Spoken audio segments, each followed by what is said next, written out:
வீட்டில் காலையில் அம்மா படிக்கிறீங்களா கண்ணு? காலையில் அம்மா அப்பா எழுப்புவாங்க இல்லையா தூங்குறவங்கள? எப்படி எழுப்புவாங்க?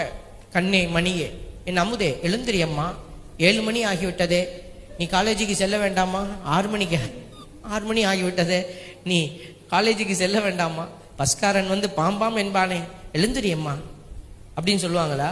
சான்ஸே இல்லை ஃபாதர். எந்திரிக்கிற இறம மாடி, எந்திரி, 7 மணி ஆச்சு, எந்திரிக்கிறேன் இல்லைன்னு சுடுதண்ணியை தூக்கி மூஞ்சில ஊத்துருவேன். பிள்ளைகளை திட்டத்தை பார்த்து வீட்டுக்கார் தூக்கிட்டு ஓடிடுவார். எங்க ஆளை மாத்தி ஊத்திட்டேன்னு வேணும்னே நம்ம மேல ஊத்தினாலும் ஊத்திடுவா இவன். நிறைய வீட்டுக்காரம்மா பிள்ளைகளை திட்டுற மாதிரியே வீட்டுக்காரரை திட்டி போடுறாரு. யார சொன்ன? அவனை தான் சொன்னேன், போங்க நீங்க. தாய் தந்தையெல்லாம் நம்மளை காலையில் எழுப்பும் போது இந்த வார்த்தையெல்லாம் யூஸ் பண்ணக்கூடாது. எரும மாடு, குட்டி குழந்தைய பார்த்து நீங்க எரும மாடுன்னீங்கன்னா அது ஸ்கூலுக்கு போயிட்டு என்ன பண்ண ஏஞ்சலாவா வரும்? நல்லா அழுக்காக்கிக்கிட்டு எரும மாடு மாதிரி தான் வரும். சேத்துல புரண்டு எந்திரிச்சு, என்னடா அப்படி வந்திருக்கிற? நீ காலையில சொன்னது தான் வந்திருக்கிறான், அவன் ஒண்ணு மாத்தி செய்யல. கஷ்டமா தான் இருக்கும். ஒரு அம்மா சொல்லுது, பாதுமாகாத, உங்களுக்கு எல்லாம் பிள்ளை பெற்றிருந்தா தெரியும், இதுக்கு பண்றதுக்கெல்லாம் இதுக்கு எப்படி தெரியுமா இருக்கும், ஏஞ்சல்னு சொல்லணுமா இத? அட நீ 10 தடவை எரும மாடுன்னு சொன்னதுனாலதான் அது எரும மாடா மாறி போயிருக்கு.